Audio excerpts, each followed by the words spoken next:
तो स्वागत है आप सभी का यूपी पुलिस के हिंदी क्लास में। तो देखिए इसमें वही कंटेंट आपको प्रोवाइड कराए जा रहे हैं जो आपको यूपी पुलिस में पूछे जाते हैं। आपको मोस्ट एक्सपेक्टेड क्वेश्चन आपको छांट के लेके आए हैं और इसमें आपको 38 क्वेश्चन जो पूछे जाना है यूपीपी में, वही मैं आपके लिए लेके आया हूँ। तो चलिए टेस्ट शुरू करते हैं। और 38 क्वेश्चन में जब आप कर लेते हैं तो इसमें आपको कमेंट में बताना कि आपका स्कोर क्या रहा। 38 क्वेश्चन में आपका स्कोर क्या रहा। तो चलिए शुरू करते हैं। तो देखिए पहला क्वेश्चन क्या कह रहा है कि हिंदी भाषा की कुल वर्ण लिपियाँ कितनी हैं। तो हिंदी भाषा की कुल वर्ण लिपियाँ कितनी हैं। तो हिंदी भाषा की कुल वर्ण लिपियाँ जो है आपकी वह 52 हैं। कितनी? तो 52 हैं, जिसमें आपके 11 स्वर होते हैं, 11 आपके स्वर होते हैं। और व्यंजन कितने होते हैं? अगर व्यंजन की बात करें तो व्यंजन आपके 5 व्यंजन होते हैं। कितने? तो 5 आपके व्यंजन होते हैं। और च वर्ग 5 और ट वर्ग 5 और त वर्ग 5 और प वर्ग 5 और अंतस्थ व्यंजन आपके 4, ऊष्म व्यंजन आपके 4 और आपके संयुक्त व्यंजन 4 और अयोगवाह 2 मिलाकर और 2 द्विगुण व्यंजन मिला के टोटल आपके कितने हो जाते हैं? तो 52 हो जाते हैं। आगे बढ़ते हैं। देखिए क्या कह रहा है 40 नंबर कि निम्नलिखित प्रश्न में 4 विकल्प में से उस विकल्प का चयन करें जो विराम चिन्ह युक्त वाक्य का सही विकल्प है। तो देखिए इसमें आपका कौन सा सही है? ऑप्शन नंबर सी होगा। कैसे होगा ऑप्शन नंबर सी? यहाँ देखिए काम वाली रोज आती है। इसमें देखिए आपका अर्ध विराम लगा रखा है और यहाँ आपका पूर्ण विराम लगा रखा है। कहाँ पे? तो देखिए आपका ऑप्शन नंबर सी में, तो आपका थोड़ा और छोटा कर दे। देखिए ऑप्शन नंबर सी में आपका टोटल यहाँ आपका पूर्ण विराम लगा है। बाकी यहाँ देखिए कोई विराम नहीं लगा है। ऑप्शन नंबर डी में कोई आपका अल्प विराम नहीं लगा है। वही आपका बी में भी आपका नहीं लगा है। और ए में आपका देखिए अर्ध आपका लगा हुआ है, ये भी आपका नहीं हुआ। तो ऑप्शन नंबर सी हमारा काम वाली रोज आती है और काम करती है और चली जाती है, ये आपका ये जो विराम चिन्ह है इसमें आपका सही होगा। आगे देखिए कह रहा है 41 नंबर में निम्नलिखित कह रहा है कि निम्नलिखित में से संज्ञा शब्द पहचानिए। तो इनमें से आपका संज्ञा शब्द कौन सा है? तो देखिए ऑप्शन नंबर डी आपका चातुर्य। चातुर्य जो है आपका है वह संज्ञा शब्द है। और शेष जो विकल्प है आपके मीठा, मधुर और चतुर, ये कैसे शब्द हैं? तो ये आपके विशेषण शब्द हैं। और अगर इन्हें संज्ञा बनाना हो तो देखिए अगर इन्हें संज्ञा बनानी हो तो इन्हें संज्ञा बनाने के लिए क्या करेंगे? तो इसमें क्या अगर संज्ञा हम इसका बनाएं तो मीठा का संज्ञा होगा मिठास, और मधुर का क्या होगा? मधुर का मधुरता, और चतुर का चतुरता हो जाएगा। फिर देखिए 42 नंबर क्या कह रहा है। 42 नंबर कह रहा है संयुक्त सर्वनाम नामक सर्वनाम की एक पृथक श्रेणी का उल्लेख इनमें से किस विद्वान ने किया था। तो देखिए वह विद्वान आपके जो थे वह ऑप्शन नंबर सी हो जाएगा, डॉक्टर दीम सिसव। कौन? तो डॉक्टर दीम सिसव जो थे इन्होंने ही आपके यह संयुक्त सर्वनाम नामक की पृथक श्रेणी का उल्लेख किया था। ऑप्शन नंबर सी हमारा करेक्ट हो जाएगा। फिर देखिए 43 नंबर क्या कह रहा है कि कला का अंतिम और सर्वोच्च ध्येय सौंदर्य वाक्य में कितने विशेषण हैं। कह रहा है कला का अंतिम और सर्वोच्च ध्येय सौंदर्य वाक्य में कितने विशेषण हैं। तो ऑप्शन में है 1, 4, 5 और 3। तो देखिए इसमें कितने होते हैं? तो टोटल आपके देखिए इसमें आपके 3 होते हैं। कितने? तो 3 आपके हैं इसमें। तो देखिए 3 कौन कौन से हैं? तो कला का अंतिम सर्वोच्च जो धैर्य है वाक्य में 3 विशेष हैं। आपका कौन सा? एक तो आपका अंतिम हो जाएगा, 1 मिनट, एक आपका अंतिम होगा और दूसरा आपका देखिए सर्वोच्च होगा, तीसरा आपका ध्येय होगा। और कला और सौंदर्य में आपका विशेषीय संज्ञा शब्द है। तो आपके कितने हैं? तो टोटल 3 हैं। चौथा कह रहा है कि जिन शब्दों से काम करना या होना पाया जाता है उन्हें क्या कहते हैं। तो उन्हें क्या कहते हैं? तो उन्हें देखिए उन्हें कहते हैं क्रिया। उन्हें क्रिया कहते हैं कि जिन शब्दों से कार्य करना या होना पाया जाता है उन्हें क्रिया कहते हैं।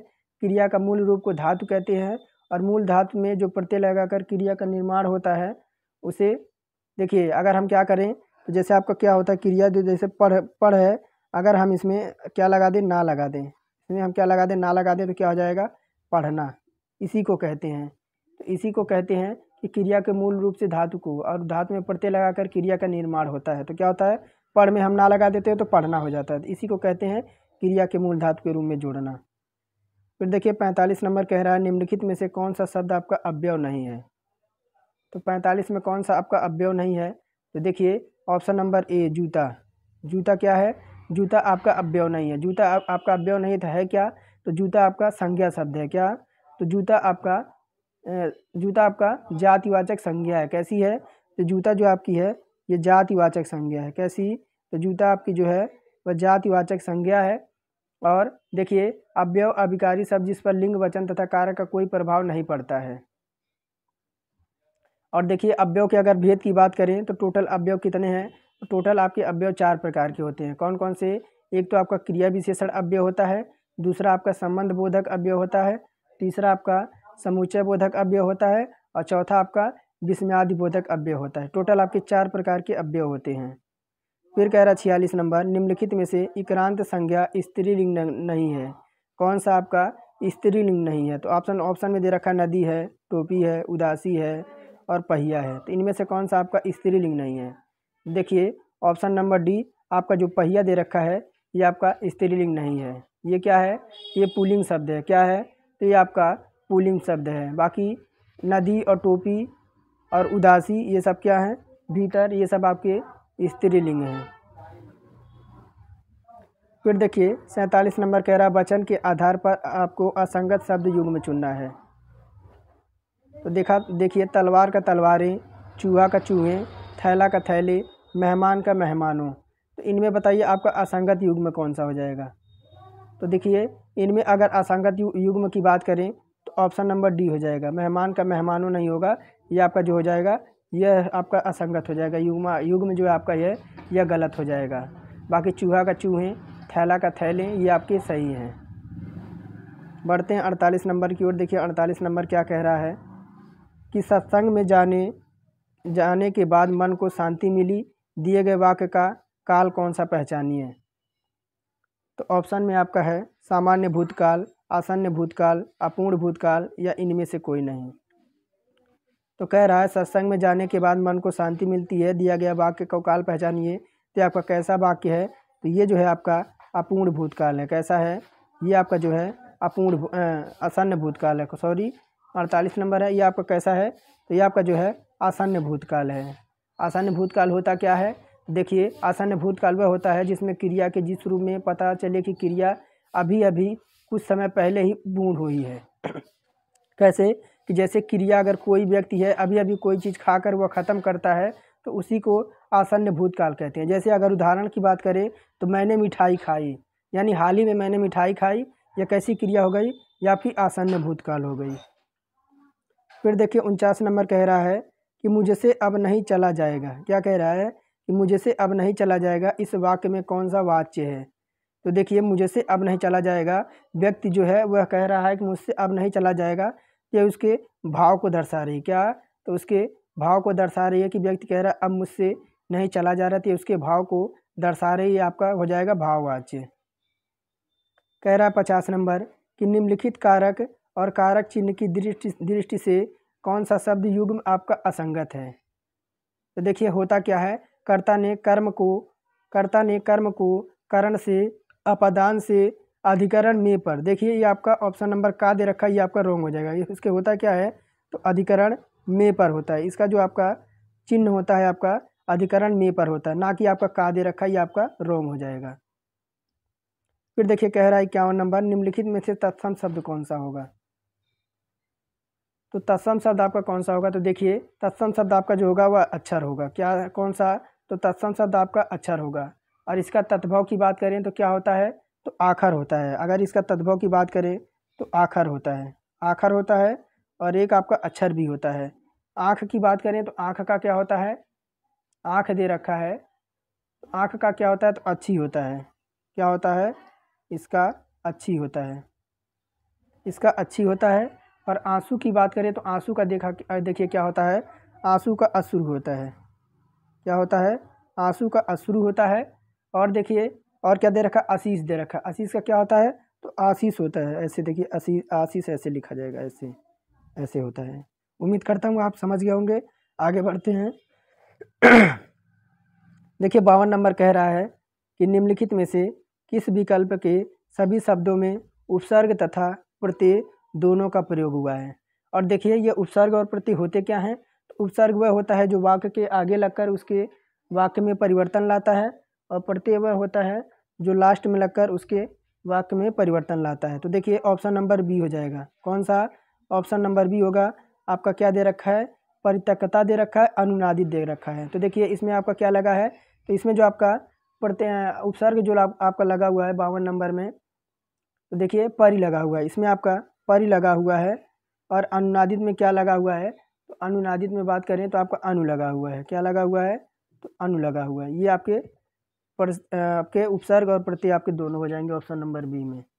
फिर देखिए कह रहा है 52 नंबर में कि बंगाली, 53 नंबर में बंगाली शब्द में किस प्रत्यय का प्रयोग हुआ है? देखिए जब बंगाली बोलेंगे, तो बंगाली जब आप बोलेंगे भाषा, तो आपकी बड़ी ई आपकी निकल के आएगी। कौन सी? तो देखिए बंगाली जब आप बोलेंगे 53 नंबर में, तो आपका बड़ी ई निकल के आएगी, बंगाली। ऑप्शन नंबर बड़ी ई जो ये है वो आपका करेक्ट हो जाएगा। फिर देखिए कह रहा है 54 नंबर में, जीवन में उत्साह बना रहना चाहिए, उपरोक्त वाक्य में रेखांकित शब्द का सही विलोम शब्द का चयन करें। तो निम्नलिखित में से विकल्प में आपको चयन करना है कि जो आपका उत्साह दे रखा है इसका विलोम क्या होगा।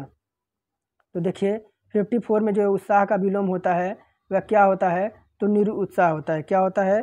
तो आपका निरुत्साह होता है, आपका उत्साह का विलोम। आगे बढ़ते हैं, देखिए क्या कह रहा है? अमृत का विलोम बताना है। किसका? तो अमृत का विलोम बताना है। तो ऑप्शन में अर्क दे रखा है, पीयूष है, मधुर है और विष है। तो अमृत का विलोम बताना है। तो देखिए अमृत का विलोम क्या होता है? तो अमृत का विलोम आपका विष होता है। क्या होता है? तो विष होता है।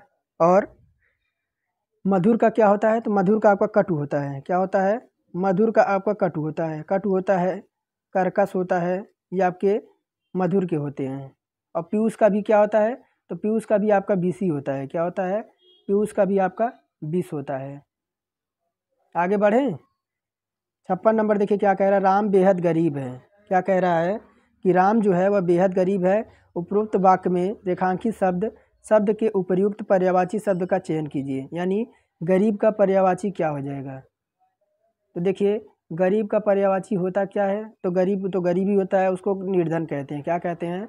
उसको निर्धन कहते हैं। और भी गरीब के पर्यायवाची हैं, जैसे आपका देखिए, जैसे आपका बात करें तो जैसे 56 है, तो देखिए इसमें आपका जो हो जाएगा गरीब का, और भी जैसे दरिद्र हो गया, कंगाल हो गया, दीन हो गया, रंक हो गया, ये सब आपके गरीब के पर्यायवाची हैं। फिर देखिए क्या कह रहा है 57 नंबर कह रहा है कि अपर्णा शब्द का पर्यायवाची कौन सा है? तो अपर्णा शब्द का पर्यायवाची की बात करें तो देखिए अपर्णा शब्द की पर्यायवाची की बात करें तो आपकी हो जाएगी अपर्णा की 57 में ऑप्शन नंबर डी, पार्वती। कौन? तो पार्वती हो जाएगा। देखिए अगर पार्वती की बात करें, इसके और भी पर्यायवाची हैं। अपर्णा के पर्यायवाची और भी हैं, जैसे आपका गौरी हो गया। क्या हो गया? गौरी हो गई। और आपके देखिए गौरी के बाद आपका गिरिजा हो गया, पार्वती हो गई, भवानी हो गई, रुद्राणी हो गई, ये सब आपके अपर्णा के पर्यायवाची हैं। बाकी और ऑप्शन दे रखे हैं। तो देखिए औरत की अगर बात करें तो औरत का क्या क्या होता है? तो औरत का स्त्री हो गया, वनिता हो गई, कांता हो गई, रमणी हो गई, नारी हो गई, अबला हो गई, ये सब किसके हैं? तो औरत के पर्यायवाची हैं। बाकी क्या दे रखा है? आराधना। आराधना का पर्यायवाची की बात करें तो जैसे आपका प्रार्थना हो गया, पूजा हो गया, अर्चना हो गया, ये सब आपके किसके हैं? तो आपके आराधना के हैं। और देवांगना की बात करें, देवांगना का तो आपका मेनका हो गई, देवबला हो गई, अप्सरा हो गई, ये सब आपके देवांगना के पर्यायवाची शब्द हैं। आगे बढ़िए, देखिए क्या क्या कह रहा है 58 नंबर में, आँख में अंजन दांत में मंजन। क्या है? आँख में अंजन दांत में मंजन वाक्य में प्रयुक्त अंजन शब्द निम्न में से किस अर्थ को व्यक्त करता है? यानी अंजन का जो अर्थ है वह क्या होता है? तो अंजन का अर्थ क्या होता है? तो देखिए अंजन का अर्थ जो होता है वह काजल होता है। क्या? तो अंजन का अर्थ आपका काजल होता है। ऑप्शन नंबर बी हमारा 58 का करेक्ट हो जाएगा। फिर देखिए क्या कह रहा है 59 नंबर में कि समश्रुति शब्द, एक आपका छोटा अली है, एक आपका बड़ी अली है, तो शब्द युग्म का सही अर्थ बताना है। तो देखिए आपका एक छोटा अली और बड़ा अली का अर्थ क्या होता है? तो देखिए इसका अर्थ होता है, छोटे अली का अर्थ आपका होता है भौरा। क्या होता है? छोटे अली का अर्थ आपका होता है भौरा। और बड़े अली का अर्थ होता है आपका सखी। क्या? तो छोटे अली का अर्थ होता है आपका भौरा और बड़े अली का अर्थ होता है आपका सखी। बाकी देखिए कंधा और हिस्सा का क्या होता है, कंधा और हिस्सा का क्या होता है, तो इसका होता है अंश और अंश। यहाँ देखिए अंश और अंश, ये आपका इसका होता है। और दमन और क्या दे रखा है, दमन और दामन, दमन और दामन दे रखा है। तो एक दमन का अर्थ क्या होता है, इसका दमन का अर्थ क्या होता है, तो दबाना, क्या होता है, दबाना, इसका अर्थ होता है आपका दबाना। और आपका देखिए इस दामन का अर्थ क्या होता है, तो साड़ी का किनारा, इसका अर्थ होता है आपका साड़ी का किनारा। बाकी देखिए दर्शन और दर्शन दसन और दर्शन दे रखा है। तो देखिए दसन का अर्थ क्या होता है, दसन का अर्थ आपका होता है दांत, क्या होता है, दांत होता है। और दर्शन का अर्थ क्या होता है, तो देखना, क्या होता है, तो देखना। कट गया, कोई बात नहीं। तो आगे बढ़िए, देखिए 60 नंबर में क्या कह रहा है कि वह स्थान जहाँ से यमुना निकलती है वाक्यांश के लिए उचित शब्द क्या होगा। तो यमुना निकलने को क्या कहते हैं, वह स्थान जहाँ से यमुना निकलती है उसको क्या कहते हैं, तो देखिए उसे कहते हैं, जहाँ से यमुना निकलती है उसे यमुनोत्री कहते हैं। और यमुनोत्री, तो जहाँ से यमुना निकलती है उसे यमुनोत्री बोल दिए। और गंगा जहाँ से निकलती है उसे क्या कहते हैं, तो गंगा जिसे जहाँ से निकलती है उसे गंगोत्री कहते हैं। क्या, तो जिसे देखिए गंगा जहाँ से निकलती है उसे गंगोत्री कहते हैं। और देखिए अगर पहाड़ों के पीछे से आपका सूर्य उदय हो तो उसे क्या कहते हैं, अगर पहाड़ों के पीछे से सूर्य उदय हो उसे उदयांचल कहते हैं। और पहाड़ों के पीछे से अगर सूर्य अस्त हो पहाड़ों के पीछे तो आपका उसे अस्तांचल कहते हैं। समझ आ गया होगा। देखिए मैं एक क्वेश्चन में आपको 4 क्वेश्चन करा रहा हूँ, एक क्वेश्चन में आपको 4 क्वेश्चन करा रहा हूँ। तो अगर क्लास पसंद आ रही हो तो ज़रूर एक सब्सक्राइब करके बेल आइकन को ऑन कर दें और वीडियो को एक शेयर ज़रूर करें। फिर आपका देखिए 61 आ जाएगा, 61 पे चलते हैं। 61 देखिए क्या कह रहा है कि बिना देख रेख का जानवर वाक्यांश के लिए एक शब्द क्या होगा। तो देखिए बिना देख रेख के जानवर के लिए वाक्यांश के लिए एक शब्द अगर बात करें तो कहते हैं क्या, उसे तो अनेर कहते हैं। क्या कहते हैं, उसे हम अनेर कहते हैं, उसे अनेर कहते हैं। ऑप्शन नंबर सी करेक्ट हो जाएगा। फिर देखिए क्या कह रहा है 62 में, संधि विच्छेद में यदि किसी वर्ग के प्रथम वर्ण से परे कोई अनुनासिक वर्ण हो तो संधि करते समय प्रथम वर्ण के स्थान पर उसी वर्ण का कौन सा वर्ण हो जाएगा। तो देखिए उसी वर्ण का आपका जो हो जाएगा, उसी वर्ण का अनुनासिक अर्थात पंचम वर्ण हो जाएगा। कौन सा, उसी वर्ण का आपका अनुनासिक आपका पंचम वर्ण हो जाएगा। फिर देखिए 63 नंबर कह रहा है किस युग में आपकी अशुद्धियाँ हैं। तो देखिए दाल रोटी आपका द्वंद्व समाज दे रखा है। कौन सा, देखिए 63 में दाल रोटी का आपका द्वंद्व समाज दे रखा है, तो ये तो बिल्कुल सही है। सत्सई यानी सत्सई दे रखा है, दिव्य समास ये भी सही है। आजन्म यानी अव्यूह समास ये भी सही है। प्रतिवर्ष कर्मधारय समास दे रखा है, ये आपका गलत हो जाएगा। प्रतिवर्ष होता क्या है, तो प्रतिवर्ष आपका जो हो जाएगा वह अव्यूह भाव समास हो जाएगा। क्या, तो अव्यूह भाव समास हो जाएगा आपके प्रतिवर्ष में। कौन सा, तो अव्यूह भाव समास हो जाएगा। ऑप्शन नंबर डी हमारा ये इसकी अशुद्धि है। और देखिए वह आपका अगर बात करें तो आपका अव्यूह भाव समास होता क्या है, देखिए अव्यूह भाव समास में प्रथम पद आपका अव्यय होता है और अंतिम जो पद होता है वह आपका प्रधान होता है। 64 नंबर कह रहा है निम्नलिखित में से किस विकल्प में शुद्ध वाक्य है, किस विकल्प में आपका शुद्ध वाक्य है 64 नंबर में। तो देखिए कह रहा है महादेवी छायावादी कवित्री हैं, तो ये आपका रॉन्ग हो जाएगा। क्यों, देखिए कवित्री आपकी ऐसे नहीं लिखी जाती है। तो कवित्री देखिए आपकी कैसे लिखी जाएगी, तो कवित्री जो आपकी लिखी जाएगी, देखिए कवित्री आपकी ऐसी लिखी जाएगी, कवित्री आपकी ऐसी लिखी जाएगी। यहाँ देखिए इसमें आपका रॉन्ग लिखा है। फिर कह रहा है जब भी आप आओ मुझे मिलें, ये भी आपका रॉन्ग हो जाएगा। क्या हो जाएगा, ये भी आपका रॉन्ग हो जाएगा। इसका शुद्ध वाक्य होगा कि आप जब आएँ तो मुझसे मिलें, ये आपका शुद्ध वाक्य हो जाएगा। फिर कह रहा है सी नंबर कि आपका दर्शन पाकर मैं धन्य हो गया, तो देखिए ये भी आपका रॉन्ग हो जाएगा। आपका नहीं होना चाहिए, यहाँ आपके होना चाहिए। क्या, यहाँ आपके होना चाहिए, आपके दर्शन पाकर मैं धन्य हो गया। और डी कह रहा है, डी आपका करेक्ट हो जाएगा कि रमा ने अपने भाई से पुस्तक पढ़ने को कहा, ये आपका शुद्ध हो जाएगा। फिर कह रहा है विभाव के 2 प्रकार कौन से हैं, विभाव के 2 प्रकार पूछ रहा है कौन से हैं। तो ऑप्शन में है आलम्बन उद्दीपन अस्थाई संचारी, या फिर कह रहा है अनुभवी स्थाई या आलम्बन और संचारी। तो विभाव के 2 प्रकार कौन से हैं, तो देखिए 65 में आपका विभाव के अगर दो प्रकार की बात करें तो विभाव के दो प्रकार आपका है आलंबन और उद्दीपन। ऑप्शन नंबर ए हमारा करेक्ट हो जाएगा। बढ़ते हैं, 66 नंबर कह रहा है कमला में कौन सा गण रूप है। कमला में कौन सा गण रूप है, तो देखिए कमला में जो आपका है वह संगणक है। क्या, तो संगणक रूप है। और संगणक के रूप की बात करें तो आपके देखिए 8 प्रकार के संगणक के रूप होते हैं। कौन से, तो देखिए अगर बात करें तो वर्णिक छंदों की गणना करने को कर्म अनुसार की जाती है। 3 वर्णों में एक गण होता है और गणों की टोटल संख्या आपकी 8 होती है। कौन कौन से, ये आपका यज्ञ गणक, मक गणक, तक गणक, रक गणक, जग गणक, भग गणक और नग गणक और संगणक। ये टोटल आपके 8 आपके जो होते हैं वह गण होते हैं।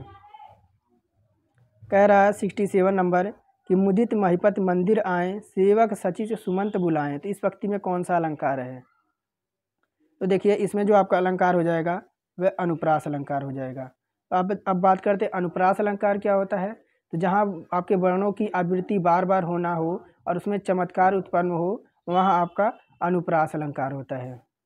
बढ़ते हैं, आपके देखिए कह रहा है 68 नंबर में काव्य रीति के कितने भेद हैं। काव्य रीति के कितने भेद हैं, ऑप्शन में है 2, 4, 8 या 3। तो काव्य रीति के कितने भेद हैं, तो काव्य रीति के टोटल आपके 3 भेद हैं। कौन कौन से, तो आपके 3 भेद हैं। कहते हैं देखिए, तो कौन कौन से, तो एक तो आपका वैदर्भी होता है। क्या, एक आपका वैदर्भी होता है और दूसरा क्या होता है, दूसरा आपका देखिए एक होता है गौड़ी, दूसरा आपका गौड़ी होता है और तीसरा क्या होता है, तो तीसरा आपका पांचाली होता है। तीसरा क्या होता है, तो आपका पांचाली होता है। ये 3 प्रकार के आपके रीति काव्य होते हैं।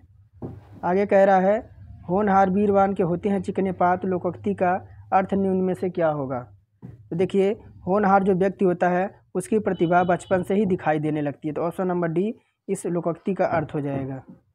70 कह रहा है कि बिल्ली के गले में घंटी बांधना के अर्थ का उचित विकल्प चुनिए। तो देखिए बिल्ली को सजाना ये भी नहीं होगा, घंटी सुनने के मज़े लेना ये भी नहीं होगा, अपने को संकट में न डालना ये आपका करेक्ट हो जाएगा कि बिल्ली के गले में घंटी बांधना इसका अर्थ होगा अपने आप को संकट में डालना। बढ़ते हैं 71 नंबर, देखिए क्या कह रहा है कि हिंदी साहित्य को कितने कालखंडों में विभक्त किया गया है। तो हिंदी को साहित्य को कितने कालखंडों में विभक्त किया गया है।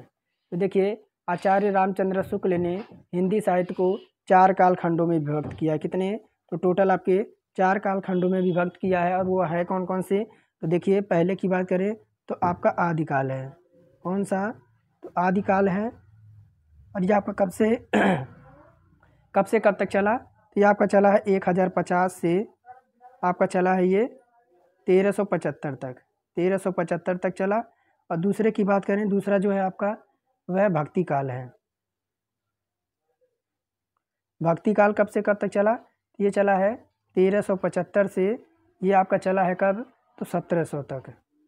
भक्ति काल ये आपका 1300 से 1700 तक चला है। और देखिए उसके बाद क्या है, तो रीति काल है। कौन सी है, उसके बाद आपकी रीति काल है जो आपकी चली है 1700 से और कब तक, तो आपके 1900 तक आपका चली है। उसके बाद चौथा क्या है, तो चौथा जो है आपका है वह आधुनिक काल है। कौन सा, तो आधुनिक काल है। और ये कब तक चला है, ये आपका 1900 से चला है ये आपका 1984 तक। कब तक, तो 1984 तक। ये टोटल आपके आचार्य रामचंद्र शुक्ल ने हिंदी साहित्य को 4 भागों में डिवाइड किया है, आदिकाल, भक्ति काल और रीत काल और आधुनिक काल। फिर आगे देखिए गद्यांश आ गया है आपका। क्या, तो गद्यांश आ रखा है। और देखिए गद्यांश को हम करेंगे स्किप, आप गद्यांश को देख लीजिए एक बार, हम चलेंगे डायरेक्ट इसके उत्तर पे। देखिए गद्यांश तो आपका बहुत इजी होता है। अगर आप गद्यांश एक बार कर लेते हैं तो यकीन मानिए कि अगर आप एक बार गद्यांश कर लेते हैं तो देखिए आपका जो है विकल्प आपके ऊपर होंगे। ये देखिए विकल्प आपके यहाँ पे है, 72 नंबर है। देखिए अगर आप एक बार गद्यांश कर लेते हैं तो आपके 4 या 5 क्वेश्चन आपके फिक्स हैं। कौन से, 4-5 क्वेश्चन आपके एक गद्यांश से आपके फिक्स हैं। ये आपका एक गद्यांश तो यूपीपी में आपका आना तय है। तो देखिए गद्यांश से रिलेटेड क्वेश्चन है। 72 नंबर कह रहा है कि राष्ट्र, संस्कृति और विरासत क्रमशः कौन सी व्याकरणिक इकाइयाँ हैं।